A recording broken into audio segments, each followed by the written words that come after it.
Kahit bawal na ang mga pogo sa bansa, nagbabala ang Presidential Anti-Organized Crime Commission na posibleng maka-impluwensya pa rin sila sa posibleng pagpapatakbo ng mga kandidato sa eleksyon. Nakatutok si Jonathan Andal. Halos 200 milyong pisong pera sa mga bank account at nasa lagpas kalahating bilyong pisong real estate properties at mga sasakyan.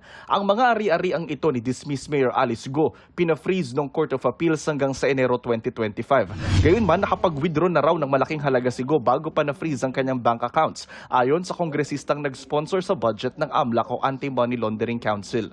Prior to the issuance of the freeze order, nakita ko ng AMLAC na malaki yung mga naging series of withdrawals doon sa mga bank accounts. Siguro na-anticipate na nga nila, so inunahan na nila by withdrawing their cash in different banks plus disposing several properties at a lower price.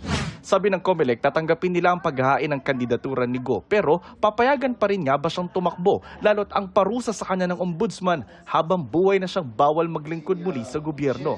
Kapag ang isang tao ay perpetually disqualified to hold public office dahil may desisyon ang Office of the Ombudsman, siya po ay aming ika-cancel ang candidacy. Kahit pa yung taong yan ay nakaapila sa Court of Appeals, unless mag-issue ng TRO ang Court of Appeals doon sa kanyang kaso sa Office of the Ombudsman. Sinubukan namin kunan ng pahayag ang kampo ni Go pero wala pang tugon.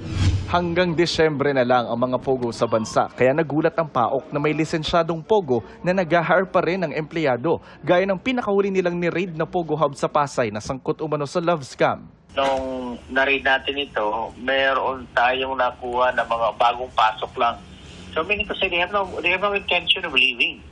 At habang papalapit ang eleksyon, nagbabala ang PAOK laban sa Pogo politics. Meron pa rin yung Pogo politics na yan kasi yung mga Chinese na nandyan sa tabi-tabi, mga Chinese criminal syndicate, bagamat wala kami o iba pang mga ahensyang natuturo na isang particular na tao, hindi malayong isipin na meron din pinapatakbo ang mga yan o tinutulungan. Para sa GMA Integrated News, Jonathan Andal, nakatutok, 24 oras. Mga kapuso, patuloy na tumutok sa mga balita. Mag-subscribe sa GMA Integrated News sa YouTube. Sa mga kapuso abroad, samahan niyo kami sa GMA Pinoy TV at www.gmanews.tv.